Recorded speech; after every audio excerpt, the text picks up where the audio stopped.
Setiap aku nerima orang yang curhat ke aku itu, aku sering banget ngerasa sedih gitu. Ini pasti berat banget nih, kayak kakak ini nih. Dia bilang sudah pernah ditalak 2 kali oleh suaminya, tapi dia masih di sini. Walaupun kondisinya nggak baik-baik aja. Kakak ini udah 12 tahun nikah. Ketika istilah avoidant itu sangat naik banget, kakak ini tuh ngerasa suaminya avoidant dan melakukan silent treatment juga. Jadi di dalam rumah tangganya itu dia tuh kayak orang asing sama suaminya. Selama 12 tahun. Dia cerita udah 2 kali ditalak, dan ditalak kedua tuh dia sebenarnya udah meyakinkan diri untuk ke pengadilan agama. Tapi niat dia tuh terhalang sama kalau dia tuh nggak ada kerjaan. Nanti kalau dia pisah sama suaminya, siapa yang ngasih makan anak-anaknya? Dia udah nyari kerjaan kemana-mana masih gak dapat juga, dan keadaan ini bikin dia tuh depresi berat. Walaupun sebenarnya depresi itu harus diagnosis profesional psikolog. Tapi kita bisa ngerti apa yang dirasakan orang lain, beratnya hidup yang dirasakan orang lain. Dia tuh sampai saking beratnya hidup yang dia rasakan, jangankan keluar rumah, dia keluar kamar pun malas, nggak ada tenaga. Dan dia bilang cuma karena ringankan anaknya aja yang bikin dia mau keluar kamar. Dia tuh udah malas hidup. Kakak ini cerita problemnya itu emang dari awal nikah sudah sering cekcok. Cekcoknya itu kata dia karena hobi suaminya yang bikin dia nggak inget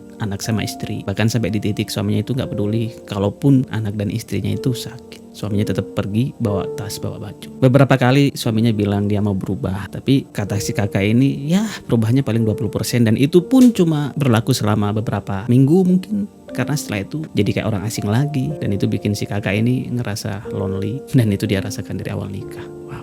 Keadaan yang dia rasakan itu bikin pikiran-pikiran negatif muncul. Dia ngerasa banyak penyesalan, dia ngerasa malas hidup, dan pikiran-pikiran buruk yang aku nggak bisa ceritain di sini karena sedih sekali baca cerita kakak ini. Yang jelas kakak ini tuh ngerasa dia nggak ada tempat pulang, dia nggak ada orang yang mau menggenggam tangannya dan mau mensupport dia untuk terus bertahan hidup. Setelah baca atau dengerin semua cerita dia, aku nggak bisa ngasih komentar apa-apa karena aku sebagai orang yang menerima cerita aja. Yang bisa aku bilang ke dia tuh cuma aku sangat bersimpati sama apa yang kakak rasakan. Aku minta maaf kalau aku tuh nggak bisa bantu apa-apa. Aku cuma bisa kasih saran, Mbak benar-benar harus ke psikolog. Si kakak ini agak sangsi. Apakah ke psikolog bisa bantu dia untuk merasakan semangat hidup lagi? Dia ngerasa pulih, dia ngerasa bugar lagi. Ketika tahap dia udah malas hidup, tentu aku nggak bisa menjanjikan itu. Aku cuma bilang ke dia, aku nggak bisa bilang apakah ke psikolog bakal membantu atau tidak. Tapi mungkin setelah konseling dengan psikolog lah, akhirnya kakak nemu alasan lagi untuk hidup. Terus dia balas, terima kasih bang. Aku harap sih apa yang aku bilang ke dia itu bisa membantu dia, bisa bikin keadaannya lebih baik gitu. Karena memang berat sekali sebenarnya kalau kita nggak punya tempat pulang, kalau kita nggak punya tempat cerita.